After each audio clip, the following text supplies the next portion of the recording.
రాత్రి షిఫ్ట్ నుంచి రాగానే తిన్నీకి ఏం లేకుండే. ఇక పొద్దున్న లేవంగానే ఫుల్ ఆకలైంది. చెన్నై దోసకైతే వచ్చేసినాము. యాక్చువల్లీ ఇక్కడ వెజ్ థాలీ తిందామని చెప్పొచ్చినాము. బట్ వెజ్ థాలీ మాత్రం దొరకలేదు. ఫైనల్లీ మసాలా దోస, పొంగల్, ఇడ్లీ, సాంబార్ అయితే ఆర్డర్ చేసినాం. యూకేలో ఎక్కడ చూసినా హలాల్ అనే మెన్షన్ చేసి ఉంటుంది. వీళ్ళ దగ్గర పార్టీ హాల్ కూడా ఉందంట 25 పీపుల్కి.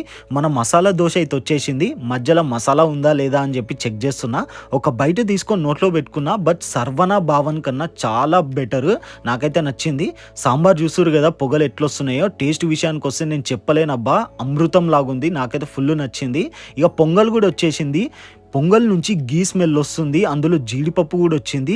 అండ్ పొంగల్ కూడా చాలా బాగుంది. ఇక్కడ ఫుడ్ టేస్ట్ అయితే చాలా బాగుంది, కానీ సర్వీస్ మాత్రం అస్సలు బాగలేదు. అన్నీ ఖాళీ చేసేసిన. ఒక ఇడ్లీ సాంబార్ ఉంది. ఇక మా ఫ్రెండ్ అయితే మసాలా పొడి దోశ అని చెప్పి ఆర్డర్ చేసింది. సేమ్ మసాలా దోశ లాగానే ఉంది. ఇది కూడా బాగానే ఉంది. మీకు ఏమన్నా డౌట్స్ ఉన్నా కానీ, క్వశ్చన్స్ ఉన్నా కానీ కామెంట్ సెక్షన్లో అడగండి. సబ్స్క్రైబ్. లవ్.